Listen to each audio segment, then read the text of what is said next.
چې یا ایها الذین آمنوا ای ایمان والو کونوا قوامین تاسو قائم اوسئ محکم اوسئ لله خاص ته الله د پاره شهداء گواہی ورکوونکې بالقسط فانصاف سره د دې نه مخکې آیاتونو کې سوره نساء کې تیر شوي دي ولو علی انفسکم اگر کو دا گواہی تاسو په ځانونو باندې بیا به هم په انصاف سره ورکړي اول والدین کو ستا په مور پلار خلاف گواہی او تی ورکړي نو د رشتہ داري خیال بن ساتي لله خاص الله د بار بغوي ورکه والاقربین او کو د خپلوانو خلاف د گواهی مقرر شي نو التب خالص ته الله د بار گواهی ورکه د خپل ولای خیال وبکې نسال نو دا ډیر زیات ګران کار دی او د گواهی د دې د دایره چې کوم د ډیر زیات لوی ده موږ خو گواهی صرف دې پورې محدود کړی دا چې په یو معاملې کې ته گواه جوړ شي نو هغه معامله چې د څنګه ولیدا نو اک شانتي په عدالت کې گواهی ورکړي دې ته موږ گواهی وایو د دین علاوه چې نور د گواهی کم قسمونه دي هغه ته موږ گواهی نه وایو حالانکه د گواهی د دې شهادت چې کم دایره کار دي د ډیر زیات وسیع دي مفتی شفیع صاحب لیکلي دي چې دا ډیر زیاته غټه دایره د گواهی ده دا هم په دې کې راځي چې مثال په تر یو کس ډاکټر لړ شي د ته چټي نه ملاويږي مثال په تور دی په محکمه کې نوکر دی او د ته چټي کړي دا نو چې دی ال تک لړ شي خپل افسران دی چې ما چټي د دیو جنا کړي دا چې زمون په کور کې واده نو افسران بوله سزا ورکي نو دی لړ شي ډاکټر لا چې ډاکټر لړ شي ډاکټر ورته ولي کی دا کس بیمار دی او د دوره وخت آرام ضرورت دی نو بدل تک دی ډاکټر په دروغه باندې گواهی وکړه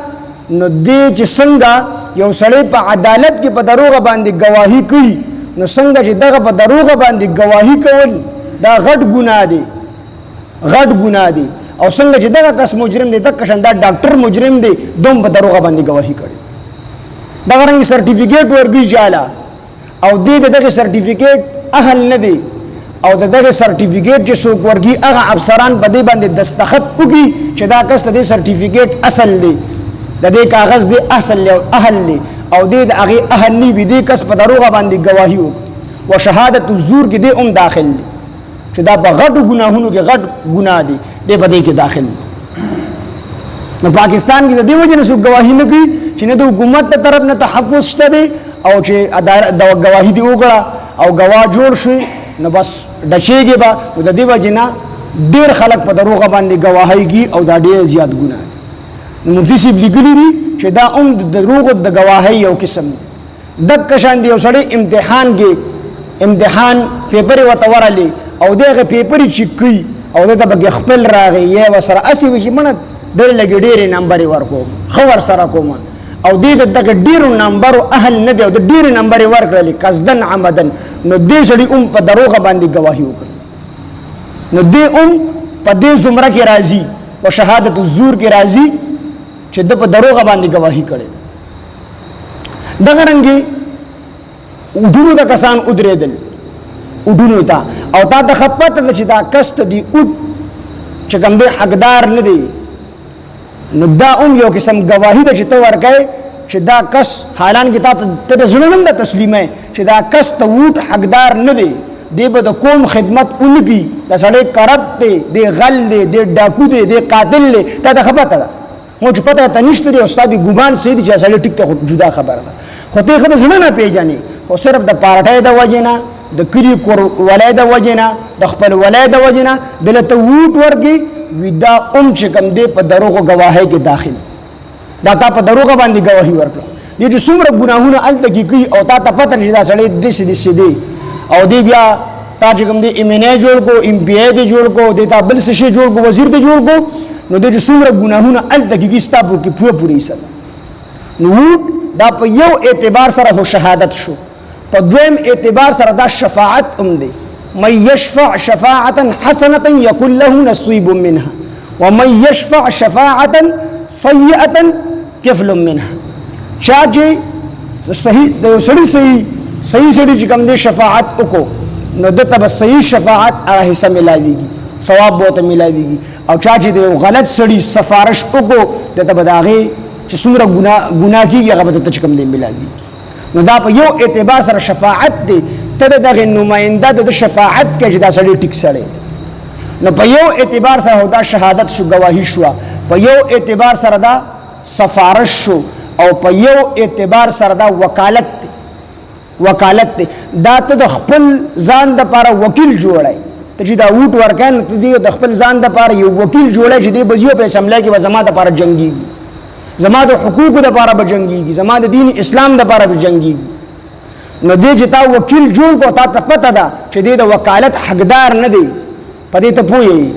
یو خو سړی پوهې نه دی جدای خبره ده خو ته پوهې چې دا سړی د وکالت حقدار نه دی او دې تا وکیل جوړ کو ستا په ووټ باندې دې برالل دې چې څومره ګناهونه کې ستا په پوره حصہ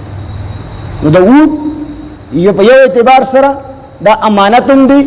دا شهادت دی گواهی په یو اعتبار سره دا سفارش دی په یو اعتبار سره دا وکالت دی په یو اعتبار سره دا امانت دی امانت دا ووټ د هغه چې امانت ته کم چې د دې حقدار دی او چې کم سړی د دې حقدار دی هغه لا تا ورنکو بل چاله دی ورکو تا امانت کې خیانت او ته خیانتګرو ګرالي لہذا څنګه ستا په دې ووټ باندې دا سړی برلل څومره ګناهونه چې دی کوي او ستا د دې ووټ ته وجنېږي ته سره به پوره شي نو دا ټول د گواهی په قسمونو کې داخل دي یو د مفتی صاحب لیکلي دي چې د دې دایره کار ډیر زیات وسیع دي ډیر خبرې دي چې هغه خلک نه دي خبر چې دا شهادت ته دا گواهی ده او هغه په حقیقت کې گواهی نو الله فرمایي چې یا ایها الذين امنوا ای ایمان ولو كونوا قوامین تاسو قائم اوسئ لله خاص الله د بارا شهداء گواہی کوونکی بالقسط په انصاف سره گواہی ورکړي به انصاف ونه ورکړي ولا یجرمنکم او تیار دي نکړي تاسو شنآن قوم دشمنی د یو قوم یو پارټی دا او تا ته پته ده چې زما دا کوم پارټی دا پدې کې چې دا کوم سړی اوټ ته بار ولاړ دا سړی حقدار نه دی خود دې بل پارټي دشمنه د وجنه د بل پارټي د کست وجنه دل اوټ ورکوما چې دې چې کوم دی کامیاب شو دا بل پارټي چې کوم نه ناکام شي نو داوم پدې کې داخل دی ولا یجرمنکم او تیار دي نکلی تاسو شنآن قوم دشمنی د یو قوم علا پدې خبره باندې الله تعدلوا دا چې تاسو انصاف اونکه او په اړه معاملې کې سړی ستاسو دشمن دی او بل سړی دی دوست دی او خبره چې کوم دی اپس کې چې کوم دی ګناګار ستاسو دشمن نه دی ستاسو دوست ګناګار دی او ستاسو سترګو د وړاندې معاملې شوې ده او دا دشمن دی ګناګار نه دی دوست ګناګار دی او عدالت ته گواهی د بار لړی نو تبه د دشمن په حق کې گواهی نه ورکړي چې زما دشمن دی نو چې دې به راګیر شي دا دوست مته برشي نه د دوست خلاف په گواهی ورکړي چې زما دا دوست په غلطه باندې د سنه چې تر هغه دشمنه د وجنه عدل پرې دی ظلم وکي انصاف پرې دی ظلم وکي څه باندې کې ولا یجرمنکم تیار دي نکړي تاسو را او دي نه پاري تاسو لرا شنآن قوم دشمنی د یو قوم علا پدې خبره باندې الله تعدلوا دا چې تاسو انصاف اونکړئ اعدلوا الله وی انصاف کوي هو اقرب للتقوى دا انصاف ډیر نږدې دی تقوا لره دا انصاف ډیر نږدې دی پرهیزګارۍ لره واتقوا الله او یریږي د الله نه ان الله بشک الله تعالی خبیر خبردار دی بما په عملونو باندې تعملون چې تاسو کوي تاسو کوم عمل کوي په دې الله خبردار دی او الله ته د پټو د ښکارو د هر یو سیز علم دی علیم بذات الصدور دی په سینو زړونو کې دنه چې کوم اراده او کوم خبر استاره شي په دې الله خبر دی دا الله نه سبټیږي نه خو چې کوم گواهی ورکوي نو په انصاف سره ورکوي